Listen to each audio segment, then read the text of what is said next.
MAGA Republican Senator and top Trump ally Lindsey Graham was visibly triggered and upset during an interview with CNN's Jake Tapper when Tapper pretty relentlessly fact-checked him about a major lie that Trump and Republicans are spreading. And he didn't like it, but you will, and we have to talk about it. But before we do, if you end up liking this video and you want to support the channel, please be sure to hit the like, subscribe, and alert bells before you go. All right, friends, we got a clip or two to look at in this video. Lindsey Graham is a regular on the Sunday morning shows, usually when people on both mainstream, I call it mainstream, but, right-wing news networks and non-right-wing news networks, which tend to be pretty generous towards the right anyway. Lindsey Graham makes appearances on Meet the Press, on CNN, on Fox News, trying to be a dutiful surrogate for the Trump campaign.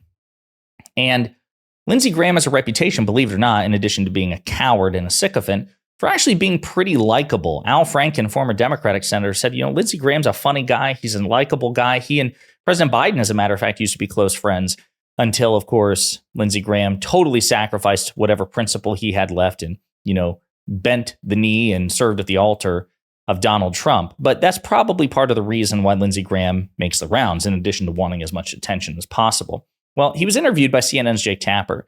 And Jake Tapper, is a pretty sardonic guy. He's got a pretty sharp wit, and he seemed even more fed up than usual and had very little patience for Lindsey Graham's BS, his lies, particularly about a major lie coming from Republicans regarding undocumented migrants. So we're going to play the clip and unpack it together because this is big. Trump campaign, because I want to play something Trump said yesterday in a speech ostensibly about Vice President Kamala Harris's visit to the border. Let's take a listen. Kamala is mentally impaired. Joe Biden became mentally impaired. Kamala was born that way. If you think about it, only a mentally disabled person could have allowed this to happen to our country. Okay, so first of all, there are actual people out there with mental impairments, right, and that's insulting to them. Second of all, Vice President Kamala Harris is not mentally impaired. No, I just think she's crazy liberal. I don't question her. But what do you think about that rhetoric? I just think the better course to take is to prosecute the case that her policies are destroying the country. They're crazy liberal. 400,000 people have been let loose in our country. 16,000 people convicted of being a rapist. 13,000 convicted murderers, and 400,000 of people generally convicted of crimes released on her watch. It's not going to get better. So I saw that statistic. We dove into it, our fact checker. That statistic is actually over decades. So some of those people you're talking about are people that came into the country during Trump. And second of all, some of them are in prison. A lot of them are in prison, not ICE prisons, but federal prisons for their crimes. I can tell you this, the man who killed Laken Riley in Georgia was released by the Biden-Harris administration on parole because they had no capacity at the border to hold him. That's not a reason to parole people. I promise you, women have been raped and murdered. People have been hurt by illegal immigrants released into this country without detention. It is a nightmare. It is crazy. It's crazy to boycott a speech by the Prime Minister of Israel to a joint session of Congress thinking it won't embolden Iran. Well, it's crazy to withdraw from Afghanistan hoping things will be different this time. Medicare for all, Green New Deal, crazy stuff. Okay. Now, I'm not saying she's crazy. I'm saying your policies are batshit crazy. Okay, well, they're not my policies. So, as you can see, Lindsey Graham was pretty visibly triggered by all that. We will get into the fact check about the 13,000 migrants because that's really the point of this. Just a couple of other things. What happened to Laken Riley was a tragedy. She was murdered. It was tragic. If you want to blame the Biden-Harris administration for that, you could just as easily blame bad faith Republicans refusing to work in good faith with the Biden administration to pass border legislation, which would reduce the likelihood of such crimes. Republicans have a responsibility to help Democrats govern, just as when the situation's reversed and Republicans are in the White House, Democrats have a responsibility to help govern. You don't forfeit your responsibility simply because you're in the minority in one or both houses. Lindsey Graham tends to forget that, number one. Number two, it was Donald Trump who set the stage for the Afghanistan withdrawal and made it even much more challenging than what it would have been under the best of circumstances, because the circumstances were terrible, specifically because of Donald Trump. We have a special inspector general's report to that effect, that while both administrations made imperfect decisions, Donald Trump was really the one who set it up for failure with the Doha Agreement, failing to enforce its terms. Just absolutely ridiculous.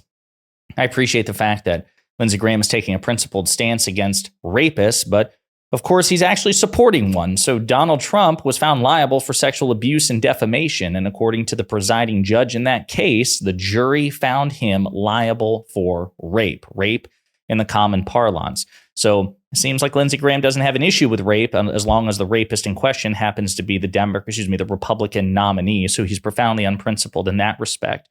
Now let's get to his visible triggering aside, the substance of the fact check, because this is a big one.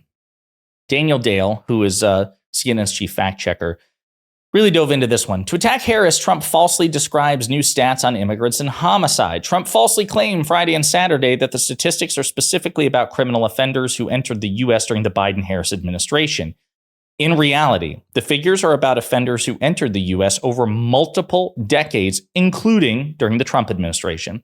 And Trump falsely claimed that the statistics are specifically about people who are now living freely in the United States. The figures actually include people who are currently in jails and prisons serving criminal sentences. Quote, Kamala should immediately cancel her news conference because it was just revealed 13,000 convicted murderers entered our country during her 3.5-year period as border czar, Trump wrote in one post on Friday, the day Harris visited the southern border in Arizona.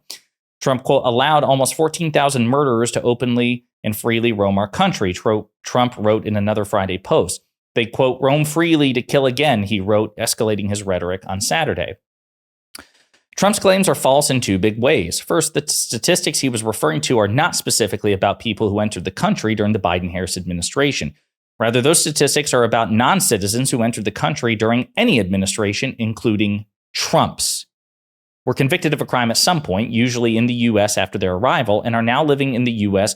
while being listed on Immigration and Customs Enforcement's non-detained docket, where some have been listed for years, including while Trump was president, because their country of citizenship won't let the U.S. deport them back there.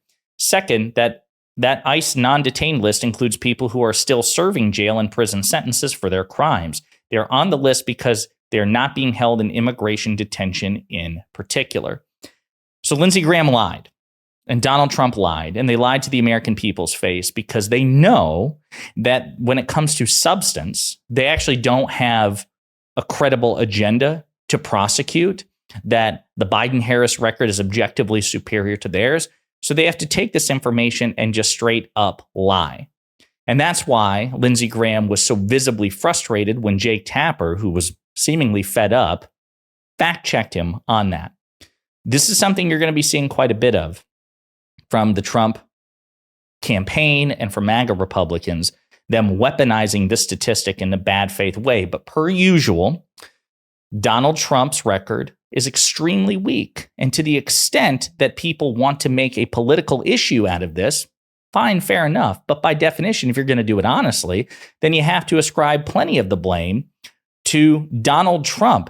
And actually, if I can find it here, there's a consequence of this that actually only 5%. Here we go. This is it.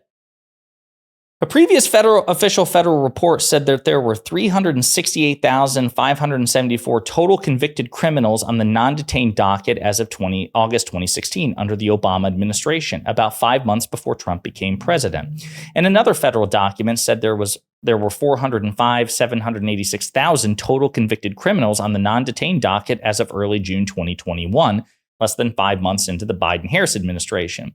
Again, the July 2024 number was 425,431 total convicted criminals. This is the big part.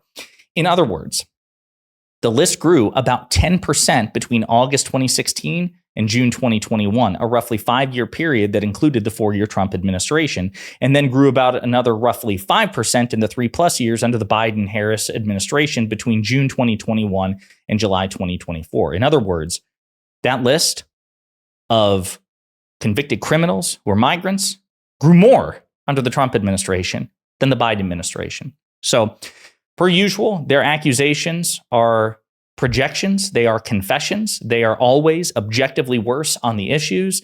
And it's important to spread that fact check around, because the quote that's attributed to Mark Twain is, "A lie is halfway around the world as the truth is lacing up its boots," right? So the idea is lies proliferate much more easily and much more frequently. They're much more pervasive than telling the truth. So we have our work cut out for us to fact check this egregious lie from the MAGA Republican Party. But there it is. They're objectively worse, and they're lying through their teeth. In the meantime, let me know what you think in the comments.